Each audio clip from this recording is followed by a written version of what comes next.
Buen día. Continuamos con los apasionantes y complejos procesos de la cuarta semana del desarrollo humano. Esta vez estaremos conversando acerca de la neurulación, como siempre recordándole la lectura de su libro Embriología Humana Integrada en su segunda edición. En este caso, pues vamos a desarrollar unos procesos, digamos que en este caso vamos a centrarlos en la parte dorsal del embrión, recordando que finalizamos la tercera semana con la gastrulación, en la que el epiblasto se convirtió en ectodermo, el hipoblasto se convirtió en endodermo y apareció la tercera capa del desarrollo que sería el mesodermo. En este caso vamos a desarrollar específicamente el ectodermo, que estaría, digamos, en una posición dentro de este disco germinativo trilaminar en una ubicación dorsal. Entonces, en este caso yo estaría de espaldas y ustedes estarían viendo esa imagen que estaría allí dorsal a lo que es el disco germinativo trilaminar. Recordando que estamos en un proceso, en unos procesos bastante complejos que se dan al mismo tiempo, entiéndase en paralelo. El plegamiento craneal, caudal, transversal ocurre al mismo tiempo durante la cuarta semana que la neurulación, a través de la cual pues vamos a hacer el cierre del tubo neural, vamos a hacer los plegamientos y la diferenciación de las células de la cresta neural, entre otros procesos particulares. Tal vez me faltaría decir la división de las vesículas encefálicas. En este caso, podríamos empezar por mostrar en esta imagen, como les explicaba, es una vista dorsal, donde aquí está pintado en amarillo lo que va a ser el ectodermo superficial. En esta porción que está gris sería lo que denominaremos la placa neural, a partir de la cual vamos a desarrollar el sistema nervioso central y periférico. Algunos dicen que esto tiene una forma de una zapatilla invertida, donde hacia la porción craneal estaría el talón y hacia la porción caudal estaría la punta, haciendo referencia a que esta es una parte que es más angosta, tiene menos diámetro que la porción craneal. Caudal a la placa neural, pues vamos a tener lo que es la línea primitiva que produjo su involución dentro de la tercera semana del desarrollo. Tendremos que craneal a la placa neural vamos a tener la membrana bucofaringia, y caudal a la línea primitiva vamos a tener la membrana cloacal. Entonces, hacia la porción dorsal, digamos, o sea que hacia ustedes en este momento, lo que tendríamos sería la cavidad amniótica. Así es que este ectodermo es el piso de la cavidad amniótica. Ventral, o sea que estaríamos hacia el saco ventral, tendríamos el saco vitelino, que nos estaría pues generando luego los desarrollos del tubo gastrointestinal.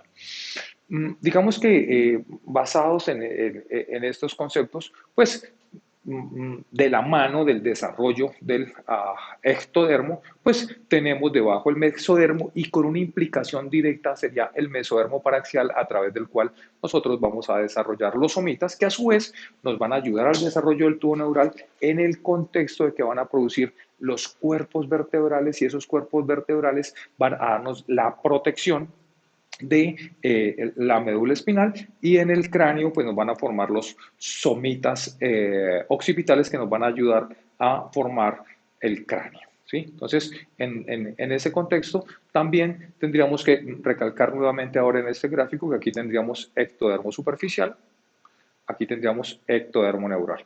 Y el ectodermo neural lo dividimos en dos, en las células de la cresta neural y lo que yo le denomino el ectodermo neural. Entonces, también podríamos tener otra imagen que nos podría ayudar al entendimiento. Esto sería una microfotografía electrónica de barrido. Es de barrido porque nos muestra superficies en donde esta placa neural se está levantando, ¿sí? Se está levantando para hacer un plegamiento sobre el surco neural. En este caso, el surco neural sería el eje de ese tubo neural. Y aquí tendríamos el surco neural, y aquí tendríamos los pliegues neurales, para poder correlacionarlo con esta imagen de la microfotografía electrónica de barrido.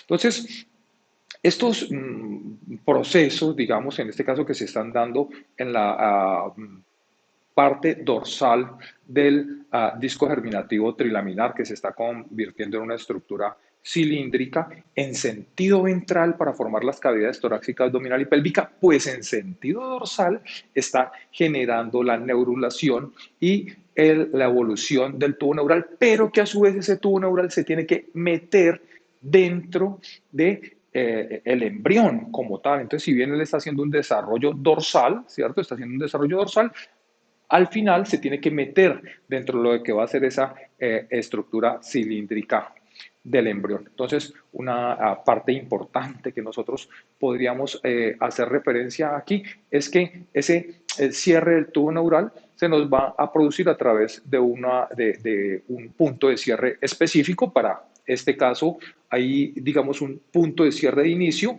en el cual va a tener un origen cervical y va en un cierre en sentido craneal y cierre en sentido caudal, produciéndonos que el cierre del neuroporo anterior va a ser, digamos que primero, que el cierre del neuroporo posterior. Entonces, digamos que en medio de este contexto, pues vamos a tener el cierre del tubo neural, ¿cierto? Y como todo tubo, va a tener unas paredes y va a tener una luz. A través de esa luz, pues lo que nos va a circular es líquido cefalorraquídeo.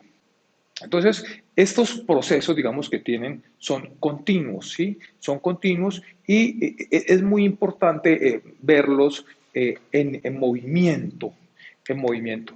Entonces, sumado pues, a esto que les estoy diciendo, dentro de esta evolución, pues nosotros vamos a tener una separación natural.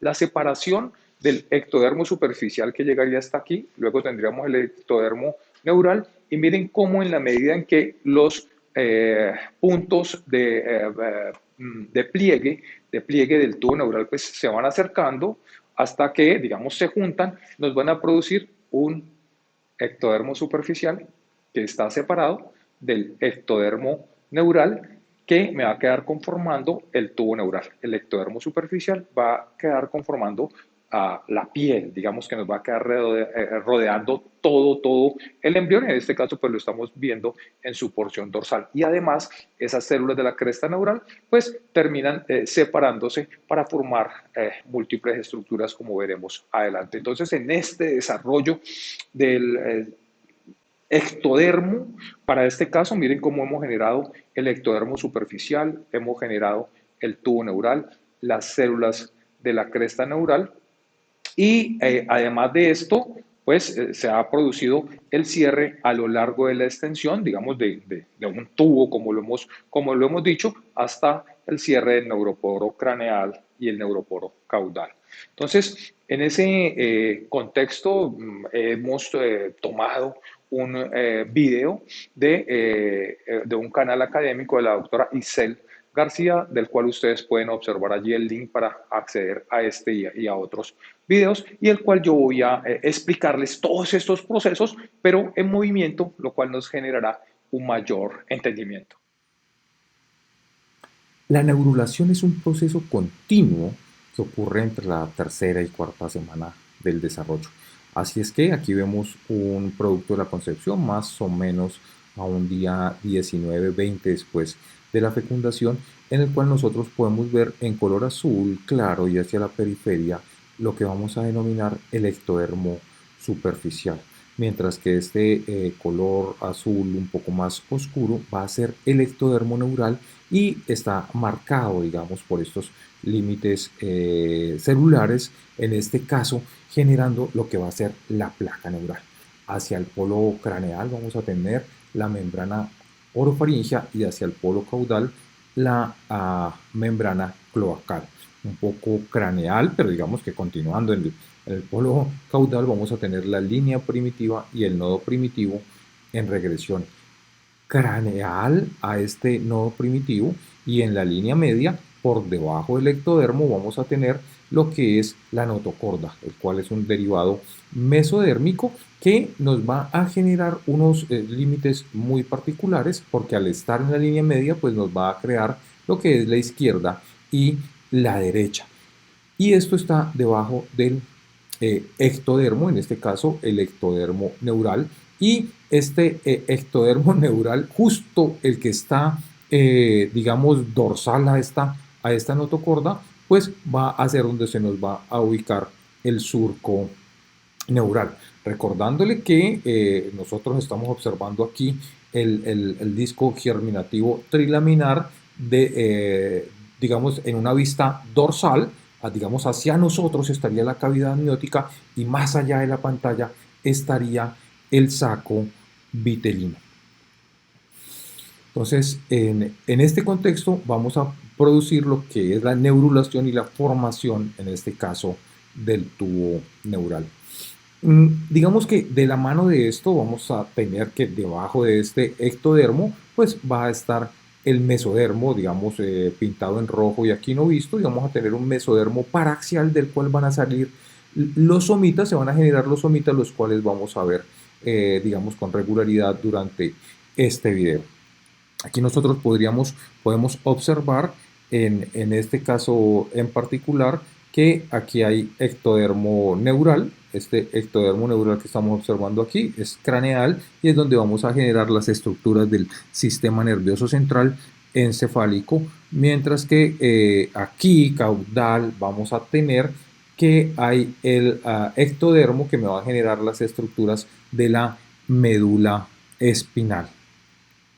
Nuevamente la membrana primitiva, que estaría caudal, el nodo primitivo. Un nivel de corte, de un corte que va a ser transversal, pero recordando que está a nivel de la médula espinal,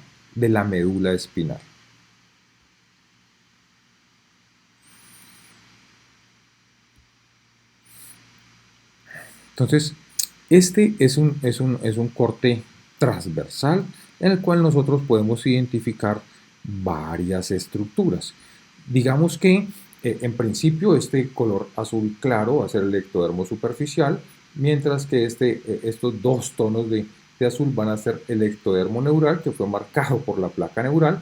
Este, que es un color de azul intermedio, van a ser las células de la cresta neural, mientras que este azul oscuro un poco más fuerte va a ser el tubo neural, que nos generará la médula espinal en este caso en particular. Además de eso, digamos que acá arriba está la cavidad amniótica, acá abajo está el saco vitelino, y ventral al tubo neural, uno lo podría ver aquí, digamos, debajo del tubo neural, pero digamos que está ventral, está la notocorda, que es mesodermo en la línea media.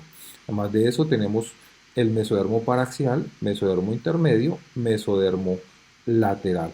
Estos mesodermo paraxial es el que nos va a generar los somitas, y esta línea amarilla nos va a representar el endodermo. Valdría la pena decir que en la línea media del tubo neural vamos a tener lo que denominamos el surco neural, y la porción más lateral van a estar los pliegues neurales, que son los que se van a ir acercando progresivamente para producir el cierre del tubo neural. Ahí los podemos observar cómo se van acercando estos pliegues neurales hasta producir una fusión y el cierre de este tubo neural.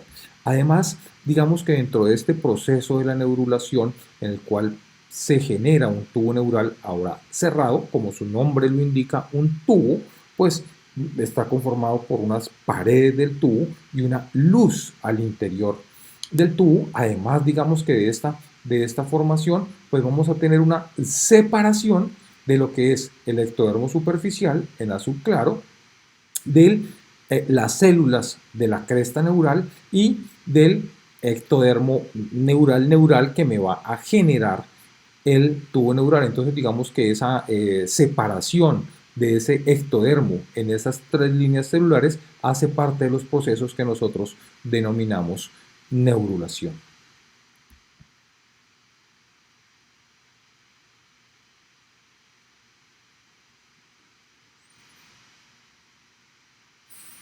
Entonces, digamos que una vista dorsal desde la formación de este tubo neural nos está generando digamos que aquí me gustaría aclarar de que lo estamos viendo desde atrás, digamos que nosotros estaríamos parados en la cavidad amniótica y tendríamos una vista dorsal de este disco germinativo, digamos, trilaminar, que para este caso estaríamos en el día 21 y estaríamos en el último día de la tercera semana.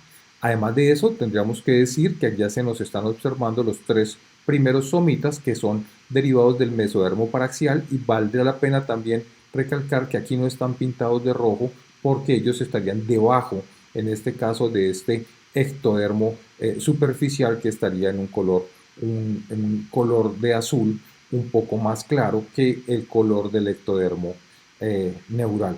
La estría primitiva, que está en regresión, al igual que el nodo primitivo. Entonces estamos en esta vista dorsal, hay un crecimiento importante de toda la estructura en el contexto del plegamiento craneal, caudal y, digamos, la conformación de ahora una estructura, un embrión que en este caso se está volviendo cilíndrico. Vamos observando cómo, digamos, en el día 21 había 3 somitas, en el día 23 ahora hay 11 somitas. Vamos a tener una clara correlación entre estos números de somitas y luego la generación de estructuras como los cuerpos vertebrales. Entonces se dice que hay, que digamos que en total se forman entre 42, 44 somitas, que hay unos 2 a 4 que son occipitales, vamos a tener 8 que son cervicales, vamos a tener 12 torácicos, 5 que van a ser lumbares, y vamos a tener los restantes serían los somitas sacrocoxigios. Entonces, a lo largo de la cuarta semana, estos somitas van a aparecer. Además, valdría la pena recalcar que hacia la porción craneal vamos a generar las vesículas encefálicas que van a generar el cerebro, ¿cierto? Y digamos que partiendo de ellas va a estar el prosencéfalo cerebro anterior, mesencéfalo cerebro medio y rombencéfalo cerebro posterior.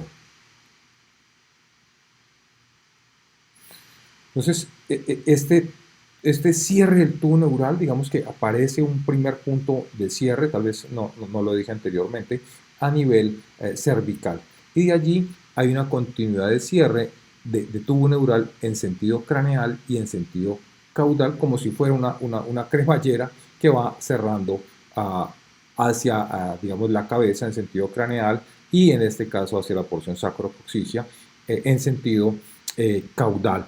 Hay algunos que refieren que no se parte de un primer punto de cierre, sino que hay varios puntos de cierre, y refieren que hay hasta 5. En este momento la teoría más aceptada es que se parte de un punto de cierre para, digamos, continuar con el cierre del neuroporo anterior y luego del neuroporo posterior. Digamos que la teoría más aceptada es esta última, y no la de que hay 5 puntos de cierre de tubo neural. Al día 24 se produce el cierre del neuroporo craneal, también se le denomina rostral, y digamos que allí vamos a tener un importante, digamos, desarrollo específico de estas vesículas encefálicas. Continuamos ahora con 13 somitas y continuamos desarrollando la médula espinal. El neuroporo caudal continúa abierto. Esta imagen es muy interesante y muy bonita para mostrar que todos estos procesos van sincrónicos, van ocurriendo al mismo tiempo. El plegamiento craneal, el plegamiento caudal, en este caso este abombamiento es el torácico del corazón, que se está alojando en el tórax a través del plegamiento craneal y transversal, y hacia la porción caudal se genera una estructura que es la cola del embrión. Entonces miren cómo el plegamiento craneal, caudal, que son en el plano medio, son en sentido ventral. El plegamiento transversal, tal vez no muy bien visto aquí, también es en sentido ventral, mientras que la neurulación y el cierre del tubo neural es en sentido dorsal. y al día 25 ya se ha cerrado el neuroporo craneal. Vamos a avanzar un poquito aquí este video hasta que lleguemos al proceso de diferenciación y evolución de lo que son las células de la cresta neural. Volvemos al día 20, un corte nuevamente transversal a nivel del desarrollo de la médula espinal. Y ahora nos vamos a concentrar en este azul de color intermedio, donde también vamos a tener niveles intermedios de las proteínas morfogénicas del hueso tipo 4. Entonces, en la medida en que se produce el acercamiento de los pliegues del tubo neural y el cierre, estas células, en este caso de color azul intermedio, se van a separar.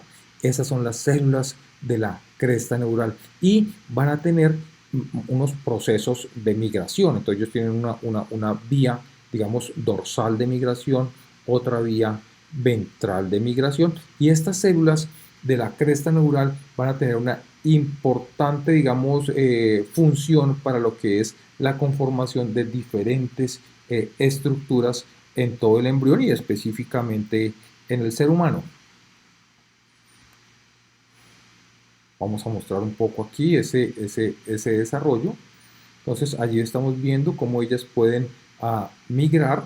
En este caso aquí van a tener el desarrollo de los ganglios de la raíz dorsal. También podemos tener ganglios autonómicos y también van a generar digamos, células y estructuras de la porción medular de las glándulas suprarrenales. Algunas de estas células de la cresta neural también nos van a migrar y van a generar ganglios que van a quedar rodeando el tracto gastrointestinal. Entonces, digamos que dependiendo del nivel de origen de estas células de la cresta neural, podemos tener el desarrollo de algunos ganglios de los pares craneales cuando están ubicados, digamos, a su porción, cuando están ubicadas en el tubo neural, digamos, craneal.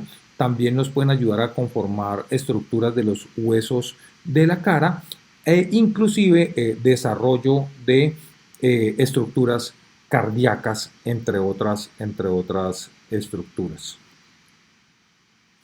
Ganglios preaórticos también. La neurulación secundaria. Esta, digamos que neurulación secundaria hace referencia a una estructura que es denominada en principio un cordón que está ubicado en la cola del embrión. Este cordón, algunos, digamos, diferentes documentos sugieren que tienen un origen en células mesenquimáticas, y esas células, digamos, mesenquimáticas tendrán en principio un origen mesodérmico, pero digamos que también hay otros documentos que dicen que no, que también hay células ectodérmicas que participan en la generación de este cordón medular caudal, y a la formación de este cordón medular caudal se le denomina neurulación secundaria, porque digamos que su proceso de formación es diferente a lo que ya vimos, digamos, en la primera parte del video. Entonces este cordón medular caudal va a continuar, digamos, en un crecimiento y se va a juntar, digamos, se va a unir con el tubo neural, con el canal neural, digamos, que ya habíamos conformado. Entonces este cordón, que en principio, digamos, era sólido, va a generar un espacio, y ese espacio se va a continuar con el canal neural. Entonces allí, con esto, digamos que con esta neurulación primaria que nos formó esta, pues para el caso del gráfico, esta médula espinal en azul, pues con la neurulación secundaria va digamos, a finalizar con la formación de este canal neural, en este caso caudal. Y así, digamos que tendremos al final, digamos, todo el canal medular, en este caso en color azul. Estos procesos de la neurulación tienen una estrecha correlación con algunas anomalías congénitas, en este caso con los defectos del tubo neural. Así es que estos procesos, digamos, complejos en los que al mismo tiempo se está produciendo un desarrollo, una proliferación celular, hay crecimiento no solamente del tubo neural, sino también del embrión, además de otras estructuras, como en este caso en particular el mesodermo y el mesodermo paraxial, en este caso los somitas, los cuales nos van a ayudar a lo que es la conformación, las estructuras, digamos, adecuadamente desarrolladas para que el tubo neural esté cerrado en principio, digamos, por un proceso intrínseco del ectodermo y en este caso de la placa neural, sino por las estructuras de la caparazón ósea secundarias al desarrollo de los somitas que pudieran estar implicadas en el cráneo o en la columna que protege la médula espinal. Así es que este desarrollo, cuando se da inadecuadamente, nos puede producir defectos como la raquisquisis, la mielosquisis, digamos que son términos sinónimos, el meningocele, el mielomeningocele, como los estamos observando en esta diapositiva. En principio, miremos un poco la estructura normal. Aquí tendremos el cuerpo vertebral, recordándoles que son derivados, en este caso, de los somitas que nos producen el esqueleto óseo. Entonces, aquí tenemos el cuerpo vertebral, aquí tenemos las apófisis espinosas, tenemos los arcos de la vértebra y las apófisis transversales, entre otras estructuras. Y aquí vamos a tener el tubo neural cerrado que está a su vez cubierto, digamos, por las meninges. En este caso que tenemos aquí de una raquisquisis o una mielosquisis, miren cómo la estructura ósea no se desarrolló adecuadamente. Aquí no estamos viendo las apófisis espinosas. Pero además el tubo neural que acá habíamos visto cerrado va a estar abierto. Y aquí tenemos una imagen, en este caso, de un feto que tiene un defecto del tubo neural, en este caso una mielosquisis, la cual hay un defecto de piel, recuerden, estaría comprometido el ectodermo superficial y entonces la piel no cubre el tubo neural y el tubo neural lo que estaría debajo inmediatamente, que es la hipófisis espinosa, no está y el tubo neural además estaría abierto en el ejemplo de la mielosquisis o la raquisquisis. En este caso tenemos un mielo meningocele. Entonces miren que es, digamos que el término nos va mostrando qué es lo que ha ocurrido o cómo están las estructuras. En este caso el término cele lo que nos implica es que hay una hernia. En este caso el tubo neural está por fuera de su lugar. O sea, el tubo neural que debería estar aquí dentro del canal medular no lo está y está por fuera. Sin embargo, está recubierto por piel, ectodermo superficial y está cubierto por meninges. Entonces las meninges también están herniadas, el tubo neural está herniado, pero miren que el tubo neural per se está cerrado. Entonces, a diferencia de la mielosquisis, el tubo neural está cerrado, pero por fuera de su lugar habitual. Y ahí lo que nosotros podríamos decir es que hubo un defecto de la parte ósea del desarrollo del somita. Entonces ese es un mielo, tubo neural, meningo, en este caso la meninge, están herniadas, cele, por fuera de su lugar habitual. Mielo, meningo, cele. En este otro caso de acá, que a diferencia del anterior, el tubo neural está en su lugar y está también cerrado. Entonces lo que tendríamos herniado es la meninge y por eso se llama meningocele. El defecto está cubierto por piel, y lo que no se nos formó fue adecuadamente la vértebra y tampoco hay apófisis espinosa. Miren este otro que sería una espina bífida oculta donde tenemos el tubo neural en su lugar, está cerrado, está cubierto por piel, no hay herniación de la meninge, no hay herniación del tubo neural, pero no es que formó la apófisis espinosa y este sería una espina bífida oculta y digamos que uno de los signos que nos podrían sugerir que este tipo de defectos ocurren es que hay un exceso de vello, una hipertricosis en esas áreas donde no se cerraron las apófisis espinosas específicamente. Entonces, dentro de este contexto, si nosotros no desarrollamos adecuadamente el caparazón óseo alrededor del cerebro, en este caso en el cráneo, se nos puede presentar una anencefalia, como ustedes pueden ver aquí en este feto, este recién nacido, digamos ya, no se ve frente, entonces no hay frente, no hubo un desarrollo adecuado de lo que sería el cráneo, aquí en una vista frontal, aquí en una vista lateral, miren cómo no se nos desarrolló la cabeza, pero inclusive en este caso, en el que no hubo cráneo, no hubo hemisferios, miren que hay piel, yo no sé si ustedes lo logran ver, hay cuero cabelludo, hay cuero cabelludo, entonces miren cómo en ese caso el ectodermo superficial no tuvo un compromiso, pero sí la estructura ósea del cráneo y sí el desarrollo de los hemisferios, los cuales no se produjeron particularmente.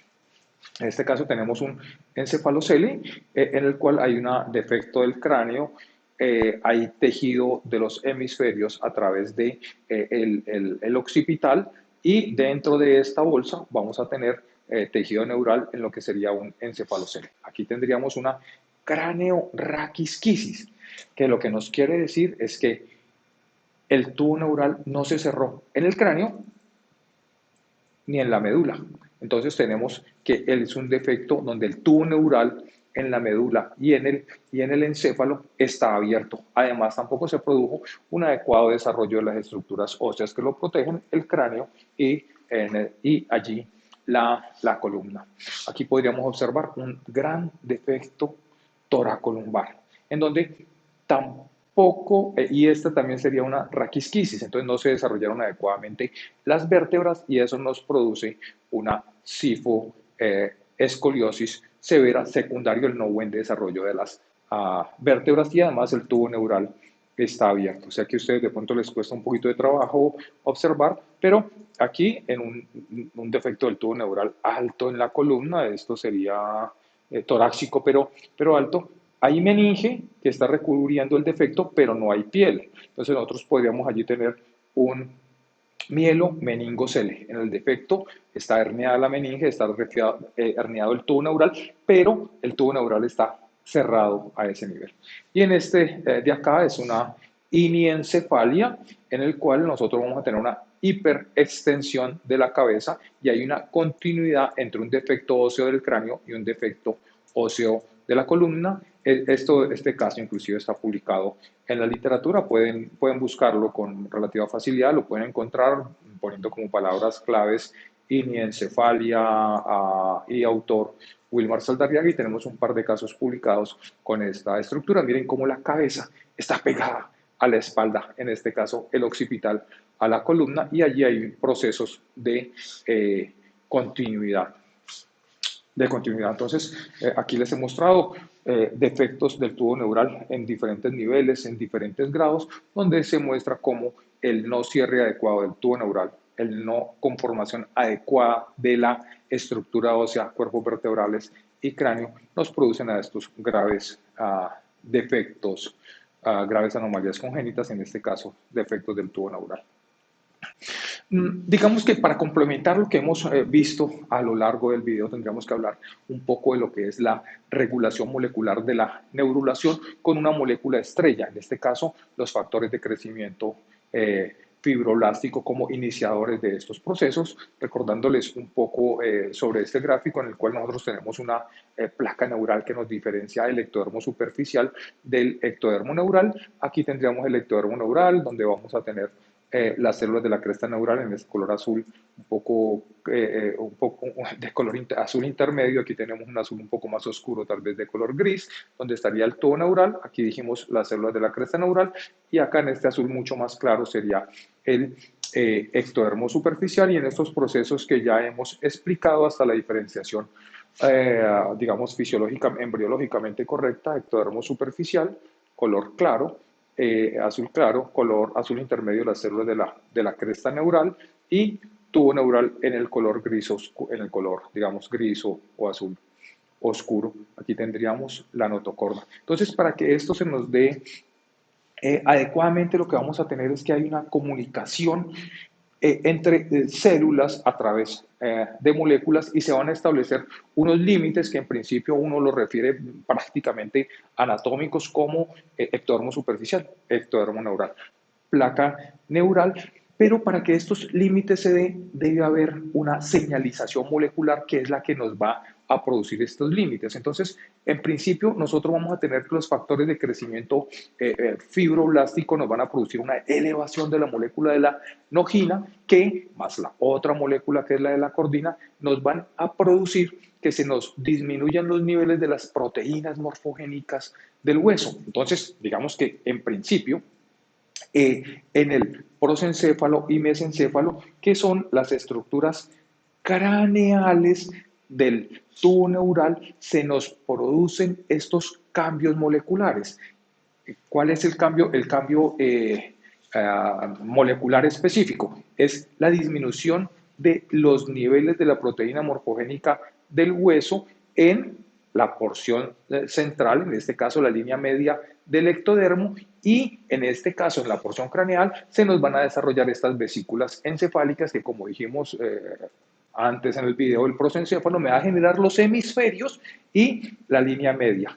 Y mientras que, y estructuras de la línea media, como por ejemplo la hipófisis, el cuerpo calloso, entre otras, mientras que el mesencéfalo nos va a generar el cerebro medio, que es el que nos va a comunicar, digamos, allí con el tallo. Entonces, nosotros vamos a tener que los niveles bajos de BMP, proteínas morfogénicas del hueso, nos van a dar la especificación de tubo neural.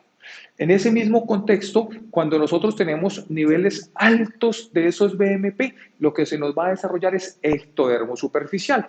Cuando tenemos niveles internos, digamos, aquí están altos, azul oscuro, eh, aquí están bajos en azul oscuro, se me desarrolla tubo neural. Cuando están altos, va a ser ectodermo superficial, y cuando están intermedios, pues lo que está allí en medio, en este caso serían células de la cresta neural. Entonces, dependiendo de la ubicación, digamos, anatómica de este tubo neural en diferenciación, digamos, esta placa neural en diferenciación hacia tubo neural, pues en sentido craneal, ya hablamos del prosencéfalo, mesencéfalo, y luego tendremos en el rombencéfalo, que es más caudal, y el mielencéfalo, pues vamos a tener unas concentraciones del WNT3A y niveles de crecimiento fibroblástico que nos van a permitir esa diferenciación de, en principio, una placa neural indiferenciada, ahora a unas estructuras específicas para este caso, rombencéfalo y mielencéfalo, que es el que se me va a continuar con la médula espinal. Entonces, estos límites, como les decía anteriormente, entre la placa neural y el ectodermo superficial, pues va a estar determinado, en este caso en particular, por niveles intermedios de BMP, que es lo que me está generando el desarrollo de las células de la cresta neural, pero además, digamos, esos niveles intermedios más WNT, más factores de crecimiento fibroblástico, lo que vamos a llevar es que se produzca una nueva molécula o otra molécula que es PAX3, y esa molécula PAX3 es la que me marca ese límite. ¿Sí? Podríamos podríamos tener aquí, digamos que eso es lo que me marca el límite entre placa neural y ectodermo superficial. Además de esto, estas células de la cresta neural, donde estos niveles de BMP están intermedios, estos niveles permiten que estas células multipliquen, proliferen, hayan cada vez más. Y a su vez, otra molécula que sería el SLUC va a permitir la migración de estas células de la cresta neural para que permitan, en este caso del ejemplo, la formación de los ganglios paraespinales, ¿cierto? Y luego puedan continuar migrando hacia otros lugares que veremos ya en unos minutos. Así es que esta población, me refiero cantidades, concentraciones de células de la cresta neural que se separan del ectodermo neural, van a estar determinados por la molécula FOXD3. Entonces, digamos, como un mensaje importante de este gráfico es que toda esta diferenciación que nosotros hemos visto a lo largo del video está marcada, determinada, especificada por una regulación molecular en niveles, concentraciones, cantidades de moléculas particularizadas. Entonces, estas células de la cresta neural, ¿cierto? Para desarrollar un poco esta parte, pues que hacen parte, en principio, de la placa neural, del ectodermo neural, digamos que migran y se ubican en principio, digamos, paralelos a cada lado de lo que es el tubo neural, aquí marcado, pero desde allí, desde estos ganglios paraespinales, particularmente desde la raíz dorsal, pueden migrar a diferentes partes digamos, del ser humano en desarrollo. Aquí ponemos un ejemplo donde ellas pueden migrar a la glándula suprarrenal o pueden migrar y ubicarse alrededor del tracto gastrointestinal, produciendo ganglios que nos ayudan al control, digamos, parasimpático del tracto gastrointestinal. Entonces, estas células de la cresta neural tienen una gran cantidad de implicaciones porque migran en todo el ser humano, en la cabeza, en la cara, en el corazón, en el intestino, hacia el esqueleto, en algunas estructuras hacen parte fundamental de múltiples glándulas. Entonces, dependiendo de la ubicación de estas células de la cresta neural, pues habrán algunas que están más cerca del cráneo, otras que están más en el tronco, hay otras que están más hacia los arcos faringios, entonces digamos uno podría tener algunas que son craneales, otras que son más hacia la parte circunfaringea, ¿cierto? Digamos, relacionadas con los arcos faringeos y otros hacia lo que sería el tronco, pues van a tener una implicación en el desarrollo de estructuras específicas. Ustedes pues van a encontrar esta tabla en el libro, la cual pueden ver detenidamente. Como ejemplo, yo quisiera solamente mostrarles estas que tenemos aquí. Entonces, digamos que estas células de la cresta neural nos pueden producir, digamos, alrededor del sistema nervioso, ¿cierto? Nos pueden producir nervios sensoriales. Entonces, las células de la cresta del tronco nos producen ganglios paraespinales, como fue lo que vimos en el desarrollo simple en la diapositiva anterior. Pero claro, los que están más hacia la cabeza, ¿cierto? Más craneales y circunfaringias, pues nos van a producir ganglios, pero que pues van a estar ubicados más hacia la cabeza, en este caso los nervios de los pares craneales del trigémino, el quinto, el nervio facial séptimo, el nervio glosofaringio, el noveno, el nervio vago, el 10. Entonces digamos que claro, los que están más hacia el tronco, pues nos producirán los ganglios paraespinales y los que están hacia la cabeza, pues nos van a producir los ganglios, los ganglios de los pares craneales. Hablando como, y ese sería un ejemplo relacionado con el sistema nervioso, pero podemos tener otros ejemplos en los que las células de la cresta neural tienen un desarrollo y una influencia, en este caso mesodérmico, hacia el desarrollo del esqueleto. Entonces, digamos que las células de la cresta neural, específicamente las craneales y las circunfaringias, pues miren todo lo que nos pueden producir. La bóveda craneal, los huesos escamosos y parte de los huesos frontal, el nasal, el orbital, ¿sí? Parte del paladar, el esfenoides, entre otros, ¿sí? Entonces, estas células de la cresta neural pueden tener un desarrollo ectodérmico, como los ganglios que mencionamos anteriormente, o mesodérmico para producir estructuras, en este caso óseas, muy relacionadas con el desarrollo de la cabeza y el cráneo. Pero además también pueden tener una migración, por ejemplo, hacia el corazón. Entonces, en ese contexto, nosotros podríamos tener unas enfermedades que se llaman las neurocristopatías, haciendo referencia a enfermedades secundarias a defectos de la función o el desarrollo embriológico de las células de la cresta neural. Uno de los ejemplos clásicos será el síndrome de George, que es secundario a la delección, una delección en el brazo largo del cromosoma 22. Entonces, como estas células de la cresta neural deben migrar a la formación del timo, estos pacientes pues tienen una hipoplasia tímica y a su vez una pobre función de este órgano, y esa sería una característica, pero también pueden tener problemas de orden facial, una microsomía hemifacial e inclusive labio fisurado, porque esas células no produjeron el desarrollo, en este caso, de la parte ósea de la cara, pero también una cardiopatía. Entonces, están relacionados con la septación y el desarrollo y la salida de los grandes vasos en lo que sería una tetralogía de Fallot, pues, entonces podemos tener una cardiopatía secundaria también a un no adecuado desarrollo y función de estas células en el corazón y específicamente en la salida de las grandes vasos, la aorta cabalgante, la comunicación interventricular, la hipoplasia del ventrículo derecho, de la pulmonar, entre otras pues, características de las cardiopatías que pudiesen estar relacionadas.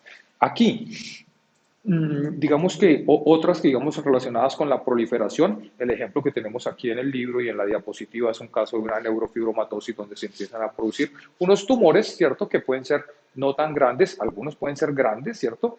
4 o 5 centímetros y otros pequeños, pero que pueden ser muy molestos desde la apariencia, pasando por problemas para sentarse, para desplazarse, para amarrar el pantalón, en lo que es la neurofibromatosis y estos tumores que se pueden presentar secundarios a problemas de la proliferación excesiva, en este caso de las células de la cresta neural, y otros como el albinismo, que digamos hay un problema allí genético implicado con las células de la cresta neural y los melanocitos no producir el color de la piel como particularidad en este síndrome. Así es que el desarrollo de la cuarta semana es realmente muy especial y específicamente en la neurulación y la evolución de lo que es el ectodermo. Entonces miren cómo de esta estructura tan importante, esta capa ectodérmica, digamos, de estas células ectodérmicas, nosotros podemos tener un desarrollo del sistema nervioso central, ¿sí? Hemisferios, desarrollo del sistema nervioso periférico, ¿sí? Ganglios, nervios, y podemos también tener del ectodermo superficial todo lo que nos cubre y nos pone en contacto con el medio ambiente, ¿sí? La epidermis, ¿cierto? También hay un efecto de protección, por supuesto, las uñas, el pelo, el esmalte dentario, parte de lo que van a ser los sentidos desde el epitelio superficial, desde el ectodermo superficial, pero que se conecta con el ectodermo neural para poder producir, digamos, las diferentes sensaciones, en este caso epitelio en los ojos, los oídos, la nariz, también tiene una función muy importante en lo que van a ser glándulas, ¿sí? Mencioné la suprarrenal, mencioné el timo, el paratiroides también estaría bastante relacionado, las glándulas mamarias, la hipófisis, entre otras. Y esto digamos que nos muestra cómo desde un desarrollo embriológico en una específica semana vamos a iniciar unos procesos que uno podría decir en principio anatómicos, pero definitivamente se complementan con lo que son fisiológicos. Vamos a tener unas moléculas que nos producen esos desarrollos y que a su vez que si esas moléculas están mal por, digamos, alteraciones génicas, estos desarrollos no se van a dar adecuadamente y podemos tener diferentes espectros del fenotipo y de enfermedades, inclusive de fetos, como el síndrome de George, que es de, objeto de sospecharse en diagnóstico prenatal, hasta, por supuesto, niños y adultos e inclusive ancianos. Así es que, recordándole la lectura de su libro Embriología Humana, integrada en su segunda edición. Gracias por acompañarnos y nada, no olvidar que continuamos con otros videos de la cuarta semana. Así es que los espero viendo estos videos. Gracias.